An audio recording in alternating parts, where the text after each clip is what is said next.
असा मेळावा देशामध्ये निवडणुकीचा कार्यक्रम जाहीर झाला आणि त्या संदर्भात आपण काय भूमिका घ्यावी यासाठी आहे. लोकशाही या देशाची महत्त्वाची विचारधारा आहे.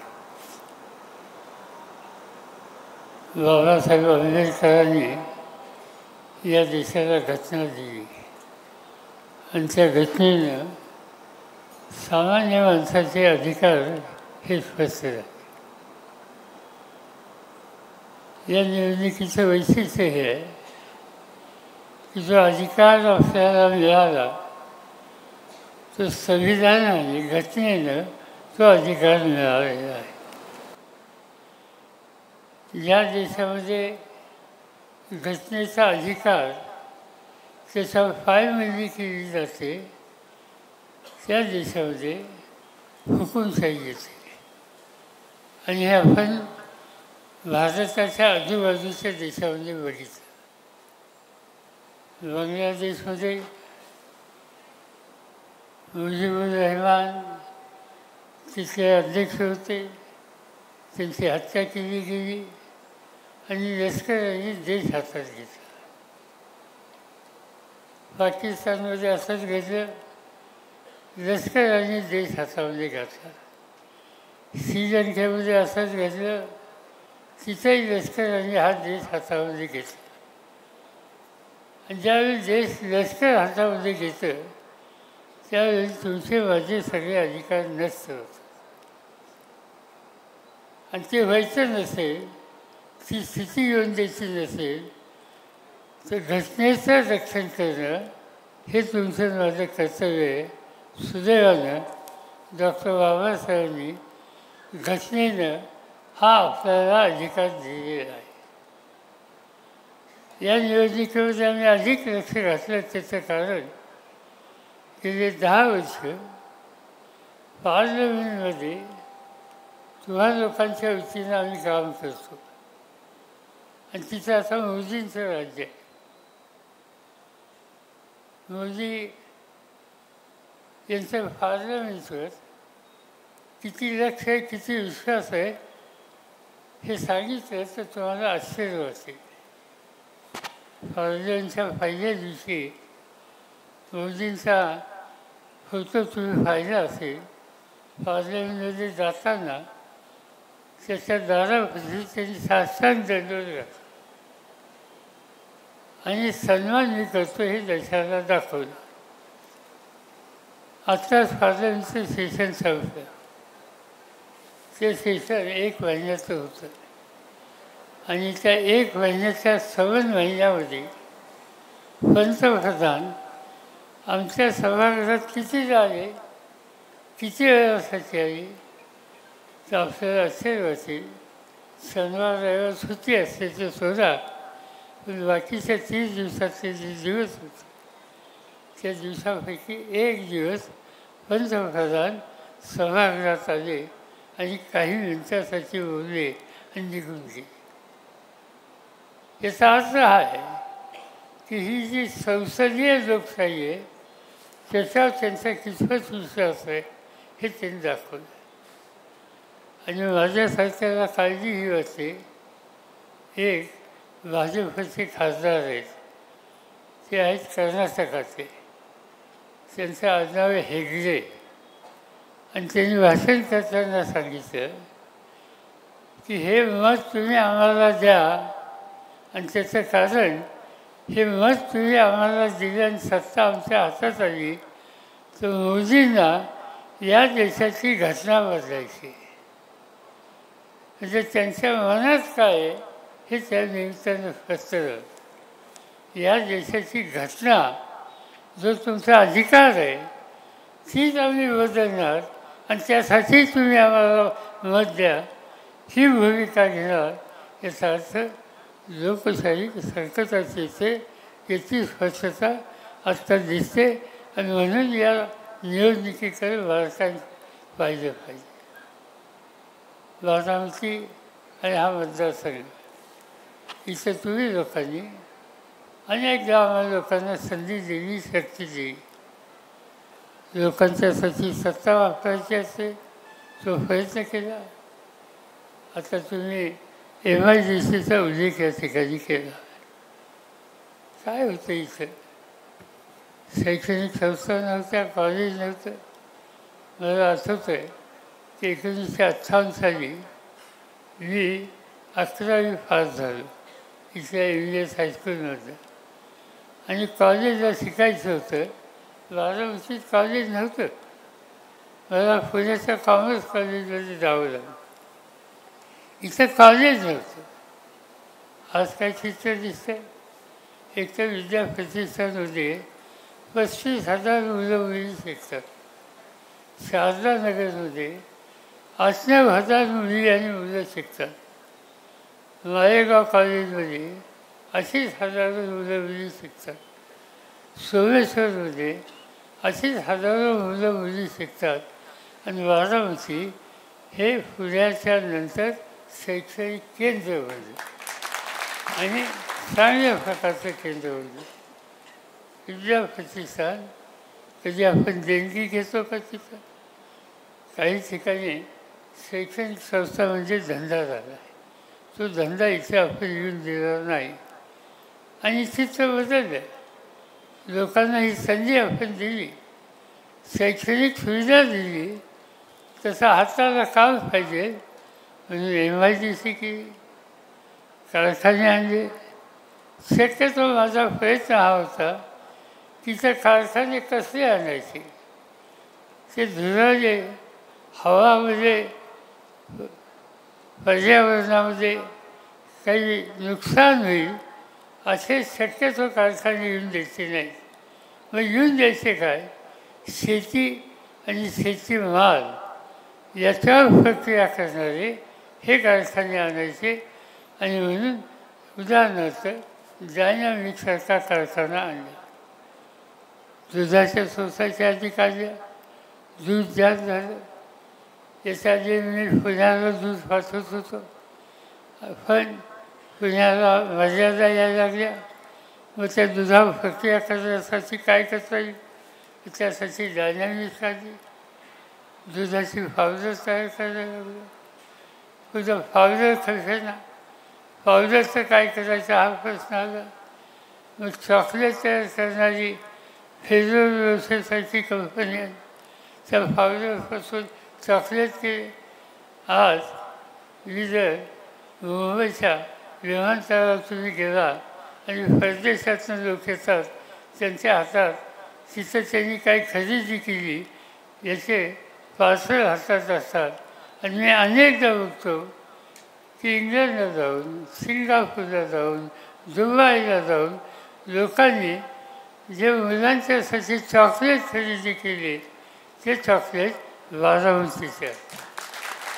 आणि हे परदेशातून लोक खरेदी करतात.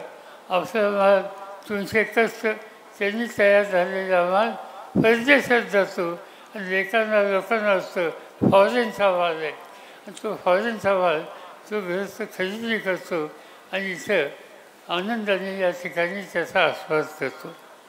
असे अनेक कंपन्या काढल्या. आज त्याच्यामध्ये ट्रान्सफरच्या संदर्भात फियाजोसाठी एक कंपनी काढली. ही कंपनी तुम्हाला लोकांना माहीत नसेल. थापर नावाचे एक आमचे मित्र होते, त्यांचं नाव ललित थापर. ते आता हयाच नाहीत. मुंबईला त्यांच्या कंपन्या आहेत, पुण्याला त्यांच्या कंपन्या आहेत. रसन नावाची त्यांची कंपनी आहे. क्रॉम्प्टन पंखे बनवतात ती त्यांची कंपनी आहे. अशा अनेक कंपन्या होत्या. एक दिवशी मी त्यांना सांगितलं की ललितजी, तुम्ही इतके कारखाने मुंबईला, पुण्याला, नाशिकला, दिल्लीला, पंजाबला करता, बारामतीमध्ये का नाही करता? म्हणजे काय करता येईल? म्हणजे तुम्ही सांगा. 15 दिवसाचा मला वेळ द्या आणि नंतर मी मार्केटचा सर्वे करतो आणि तुम्हाला सांगतो. 15 दिवसांनी मला त्यांनी सांगितलं की पुण्यामध्ये बजाजमध्ये ऑटो रिक्षा होते, दुसरं कुणीच बनवत नाही. मी ऑटो रिक्षा बनवायचा कारखाना 12 उंचीमध्ये काढलं तर चालेल का? म्हणजे या काढा, तुम्हाला जमीन देतो, काम करणारे कष्टकरी कामगार देतो. त्यांनी निर्णय घेतला. आज तुम्हाला माहीत असेल सियाजीचे रोज कमीत कमी 50 ते 60 ट्रक काश्मीरपासून केरळपर्यंत रोज जातात तुमच्या त्या ठिकाणी मिळेल आणि हजारो लोकांना काम त्या ठिकाणी मिळेल. अशा अनेक कंपन्या आपण आज त्या ठिकाणी काढल्या. मी नेहमी सांगत असतो, आपला सगळा भाग कमी पावसाचा आहे, दुष्काळी आहे. आणि दुष्काळी असल्यामुळं शेती जिथं पाणी आहे तिथं शेती आहे. इंग्रजांनी धरण बांधलं भाजलं त्या काळात आणि निरा डावा निरा उजवा कालवा झाला. त्यामुळे काही भागात पाणी येतं, तिथं ऊस होतं, बागायत शेती होती. पण जिल्ह्यात भागात काय, जिल्ह्यात भागात पाऊस नाही पडला की दुष्काळी कामं करा. ज्याच्या घरात 40 नाही 50 एकर जमीन आहे तो सुद्धा दुष्काळ पडल्यावर बायकोसह रोजगार हल्लीच्या कामावर जातो. हे चित्र या ठिकाणी होतं. आणि हे चित्र बदलायचं असेल तर तिथं रोजगार वाढला पाहिजे. रोजगार कसा वाढता येईल? कारखानदारी वाढली पाहिजे. ती कारखानदारी फक्त वादावरती करून चालणार. सवन पुणे जिल्हा मी पुढे ठेवला. पुण्यातून निघालो, बारामतीला यायला पहिल्यांदा काय लागतं, जेजूर. तिथं कारखाने काढले, त्याच्या आधी सासवडला काढले. जेजूर येऊन बारामतीला आलो, इथं MIDC काढली. तिकडून पाचसोडी या निघालो तर तिथं तिथं एक उद्योग इंडस्ट्री काढली. काय त्याचं कुरकुर इंडस्ट्री काढली. त्याच्या पुढं इंदापूरला काढली. इंदापूरच्या पलीकडसुद्धा आता काढली. आणि पुण्यातनं सातारकडे जायला निघालो. पुणे जिल्ह्याची हद्द निराजली ओलांडली की शिरवळ एकेकाचं दुष्काळी ठिकाण. आज त्या ठिकाणीसुद्धा कारखाने काढले आणि अक्षरशः हजारो लोकांना आज काम मिळायला लागलं. त्याचा परिणाम घरामध्ये बदल झाला. आज मी हा घराचा बदल बघतो. आज 56 वर्षापूर्वी मी विधानसभेला उभा राहिलो बारामतीचं आमदारकीसाठी. आणि त्यावेळेला अनेक गावामध्ये आम्ही गेलो तर लोक स्वागत करायचे. बसायला कीर्तन टाकायचे. त्यावेळेला खुर्ची नव्हती. कीर्तन माहिती ना होतं लाजताना, तो खाली असायचा बसायला. आणि चहा द्यायची. ते चहा कशातनं द्यायचे? पितळीचं. गरम पाणी त्याच्यात गुळाचा खरा आणि ते पितळी यायची. पितळी चहा मी स्वतः प्यालो बारामतीमध्ये निवडणुकीच्यासाठी फिरत असताना. नंतर निवडून दिलं. काही ना काहीतरी काम सुरू केलं. कारखानदारी वाजवायला सुरुवात केली. सुधारणा झाली. पुढच्या 5 वर्षात पुन्हा निवडणुकीला उभं राहिलो तर त्या ठिकाणी चहा देताना पितळी केली. कप सुचले, कान चुचलेला कप आला. तर कप असा असायचा आहे की त्याचा कान चुचलेला असायचा. त्याच्यानंतर आणखीन तिसऱ्यांदा निवडून आलो, मंत्री झालो, मुख्यमंत्री झालो. इथं अनेक गोष्टी केल्या. आणि नंतर घरामध्ये कोणाच्याही गेलो तर कव्वाची यायला लागली. ती जी मुलगी आमची सून असेल, मुलगी असेल, ती चेमधून कव्वाची आणून चहा द्यायला लागली. एखाद दुसरी खुर्ची घरात बसायला लागली. आणि आज जर गेलं तर त्याच्या पुढे सुधारणा झाली. आज घराचं राहण्याचं वातावरण हे बदललं. आणि त्याचं महत्त्वाचं कारण 2, एक मुली शिकल्या आणि दुसरी गोष्ट हाताला काम मिळालं. मुली शिकल्या की घर सुधारतं. मुलं नुसतं शिकून चालणार नाही, मुली शिकल्या पाहिजे. आणि जोपर्यंत मुली शिकतात तोपर्यंत तुमचं घर सुधारल्याशिवाय राहत नाही. आणि म्हणून बारामतीमध्ये मुलींचं शिक्षण याच्यामध्ये अधिक लक्ष दिलं गेलं. तुम्ही बघता आज शारदानगरला किंवा कुठं हजारो मुली या ठिकाणी शिकतात. खेड्यापाड्याचे असतात, नुसत्याच्या बारामतीचेच असतात असं नाही. पलीकडं सोलापूर जिल्ह्यातले असतात, फलटण भागाचे असतात, लांबून लांबून या ठिकाणी असतात. आणि त्याचं महत्त्वाचं कारण मुलींच्या शिक्षणाला एक प्रकारचा आधार आहे. इथं गुंडगिरी होऊन देत नाही, मुलींचं संरक्षण केलं जातं आणि हाताला काम दिलं जातं. या सगळ्या गोष्टीचा परिणाम हा सगळा भाग हा दिवसेंदिवस बदलतो आहे. आणि हे परिवर्तन आपल्याला चालू ठेवायचं. हे चालू ठेवायचं असेल तर कार्यक्रमावर लक्ष देऊन राजकारण करणाऱ्या शक्तीला पाठिंबा देणं हे तुमचं माझं काम आहे. आणि त्यासाठी ही निवडणूक होत असते. काही लोकांनी वेगळी भूमिका घेतली. लोकशाहीमध्ये कुणालाही भूमिका घ्यायचा अधिकार आहे, पण एक अट आहे. ती अट अशी आहे, मी तुम्हाला मत मागितलं, तुम्ही मला मत दिलं, तुम्ही मला निवडून दिलं आणि निवडून दिल्याच्या नंतर मी जे मत ज्या नावाने ज्या पक्षाने ज्या कार्यक्रमाने तुमच्याकडे मागितलं ते नाव पक्ष सगळं तुम्ही विसरला तर तुम्ही लोकांची फसवणूक करता. ही फसवणूक होता कामा नये. राजकारणामध्ये लोकांना दिलेला शब्द हा पाळला पाहिजे. लोकांचं भवितव्य हे पाळलं पाहिजे. आज दुर्दैवानं देशामध्ये जे काही घडतं ते वेगळं घडतं. मोदीसाहेब प्रधानमंत्री बारामतीला आले होते, इथं भाषण केलं, शरद पवारांचं ओढ धरून राजकारणात आलो. पार्लमेंटमध्ये कधी गेलो भेटले तर अतिशय प्रेमाने बोलतात. हे बोलणं ठीक आहे, पण करतात काय, धोरणं काय, कोणते निर्णय त्यांनी घेतले. सत्ता ही लोकांच्या भल्यासाठी वापरायची असते. आज सत्ता ही हुकुमशाहीच्या रस्त्याला आपण जातो त्या पद्धतीनं वापरली जाते. तुम्हाला झारखंड नावाचं राज्य माहिती आहे का? झारखंड नावाचं राज्य आदिवासींचं राज्य. मोदींच्या विरुद्ध भूमिका घेतली, तिथल्या मुख्यमंत्र्याला तुरुंगात टाकलं. राज्याचा मुख्यमंत्री तुरुंगात आहे.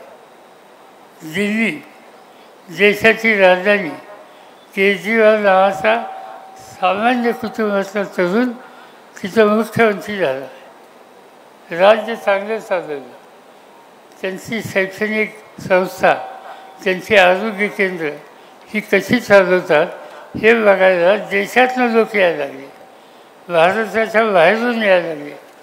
चांगलं राजकारणाला आज तुरुंगात आहे. कशासाठी? काही धोरण त्यांनी आखलं लिखतच्याबद्दलचं. धोरण आखण्यासाठी पार्लमेंटमध्ये जायचं असतं. आता सुप्रियांनी सांगितलं की पार्लमेंटमध्ये आम्ही गेलो आणि कामगारांचं धोरण याच्यावर चर्चा करायची असेल त्याच्यात आम्ही सहभागी नाही झालो तर आम्ही कामगारांच्या हिताची जपणूक कशी करणार? त्यासाठी धोरण असलं पाहिजे. शिक्षणाच्याबद्दलचा विचार असेल, ते शिक्षणाचं सार्वत्रिकरण व्हायचं असेल तर त्यासाठी शैक्षणिक धोरण राखावं लागतं. शेतीच्या संबंधीचं धोरण राखावं लागतं. मी शेती खात्याचा 10 वर्ष मंत्री होतो. एक गोष्ट माझ्या लक्षात आली की शेतकऱ्याच्या घरात आत्महत्या व्हायला लागल्या. ज्यांनी आत्महत्या केली त्यांच्या घरी मी जाऊन आलो, चौकशी केली, का आत्महत्या केली.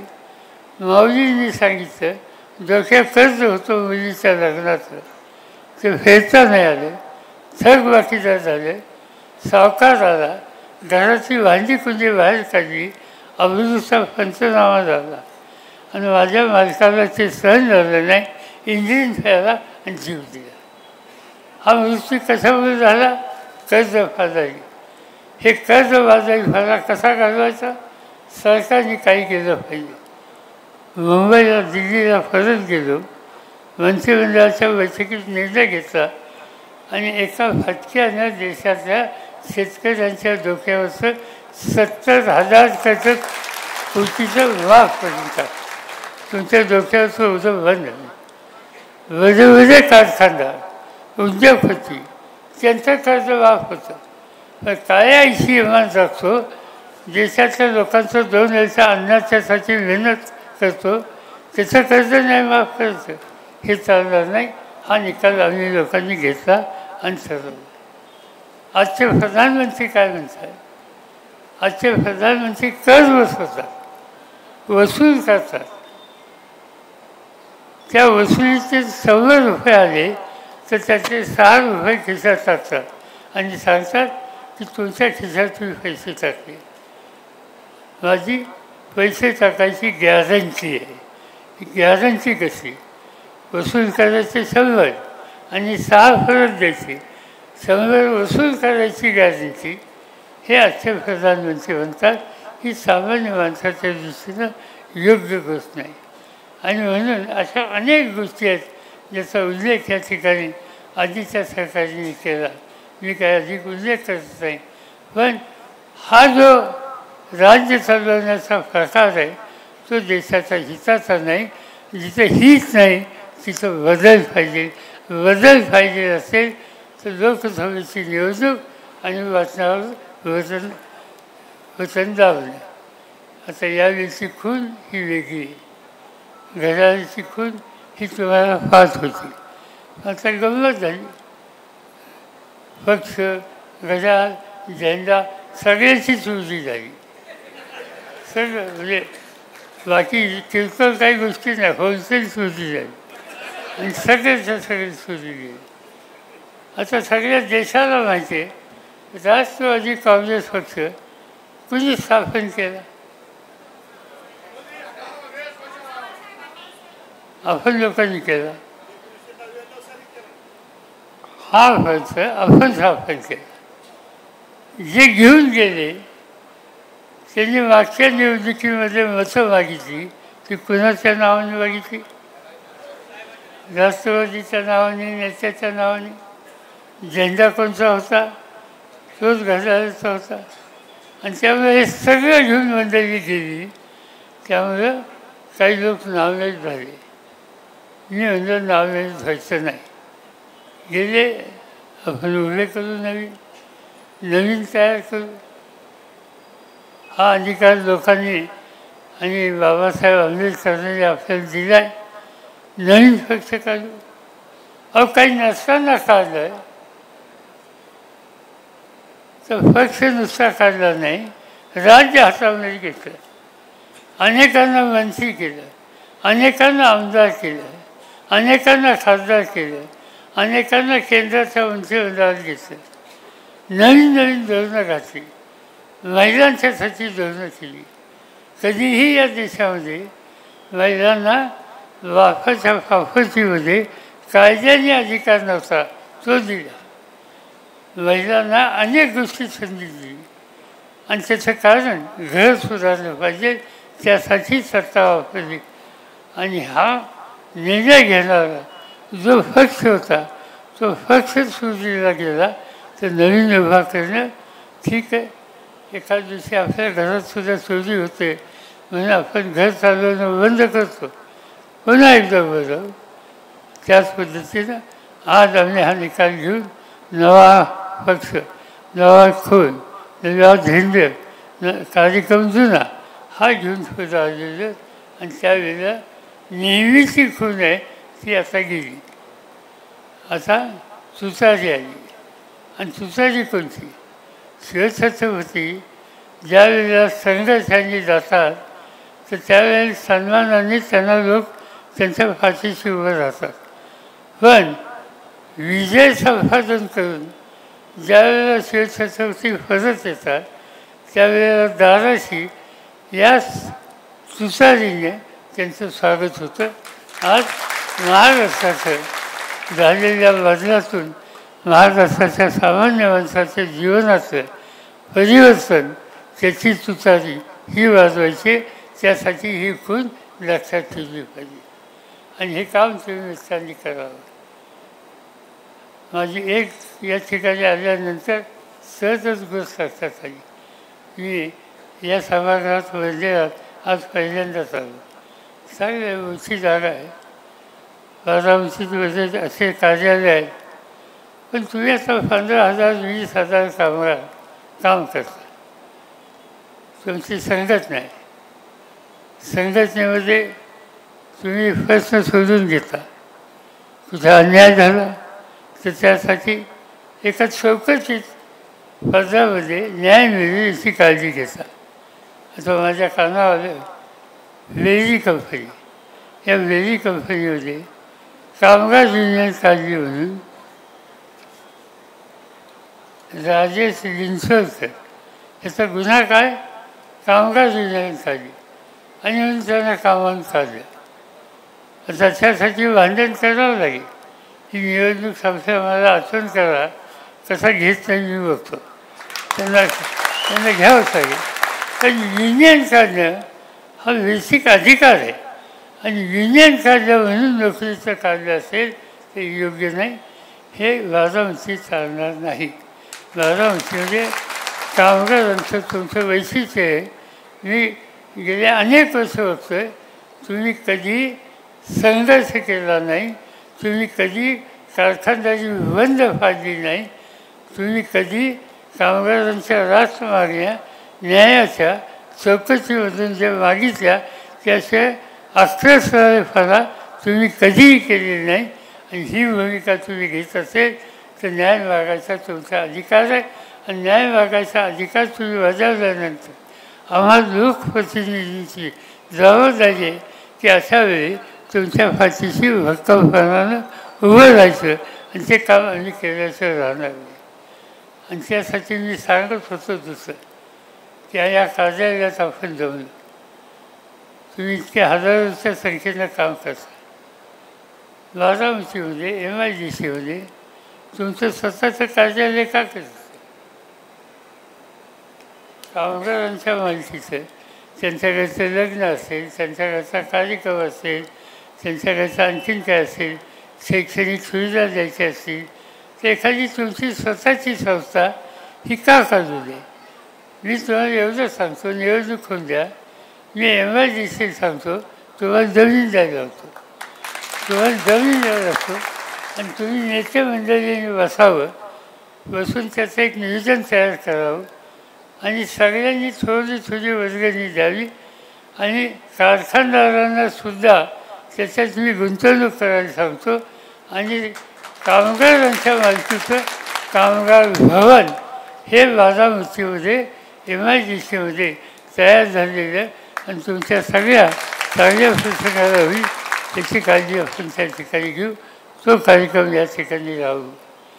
आता काय अधिक बोलायचं नाही, आणखीन 1-2 ठिकाणी जायचं.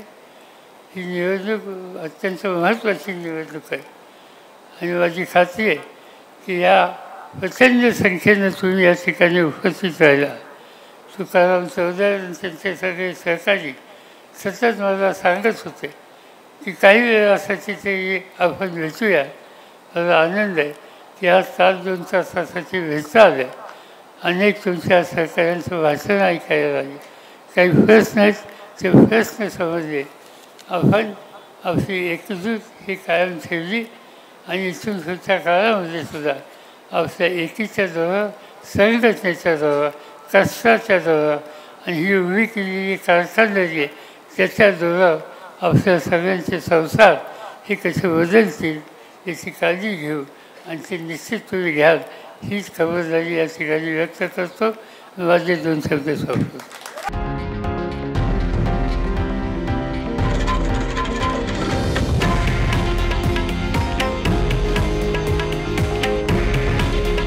हे आहे देशातील नंबर 1 न्यूज नेटवर्क आणि आपण पाहत आहात TV9 मराठी. काळजी तुमची, हित महाराष्ट्राचं.